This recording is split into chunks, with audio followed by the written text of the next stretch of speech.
પ્રમુખ મનીષ નારાયણભાઈ વિસાવડિયા સાચી વાતમાં આજના દિવસે જે મીટિંગ નક્કી કરવામાં આવે છે નગરપાલિકાની અંદર જે પ્રજાપતિ સમાજને આટલા વર્ષોથી 2 ટિકિટ જે અમને મળે છે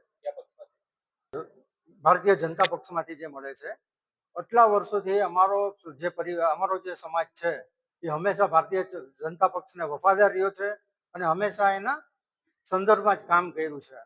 અત્યાર સુધીમાં અમે કોઈ દિવસ કોઈ પણ એની ડિમાન્ડ નથી કરી. ભારતીય જનતા પક્ષને અમે કોઈ દિવસ કોઈ અમારી ડિમાન્ડ કે કોઈ એવી માંગ નથી કરી.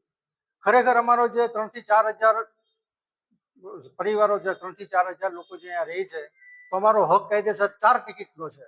છતાં પણ અમે ક્યારેય બીજેપીને એવું નથી કીધું કે અમને 2 ટિકિટમાં અમે સંતોષ માની લઈએ છીએ, એના સાથે અમે સંકળાયેલા રહીએ છીએ. પર વખતે 2 ટિકિટ જે અમારો હક છે, હક જ એક ઓચિંતાનું જ અમને એવું કહેવામાં આવ્યું તમને એક જ ટિકિટ મળશે. અમે પણ ખુદ અચંબામાં રહી ગયા કે એક જ ટિકિટ શા માટે એમ. એ પણ અમે આની પહેલા પણ એવો વિચાર કરેલો કે અમને હંમેશા બે લેડીઝને તમને ટિકિટ મળે છે. આ વખતે જેન્ટ્સની ટિકિટની માંગ કરવાની હતી, છતાં પણ અમે નથી કરી કે ભાજપ સાથે આપણે એવું નથી કરવું, હંમેશા જોડાઈને રહીએ છીએ. માત્ર એક જ ટિકિટ અમને આપવામાં આવે છે. એ પણ અમને 1 નંબરમાંથી 1 ટિકિટ મળી છે. 8 નંબરમાંથી જે મળવી જોઈએ અમને મળવામાં આવી નથી. દુઃખની બાબત તો એ છે કે અમને વિશ્વાસમાં પણ લેવામાં નથી આવ્યા.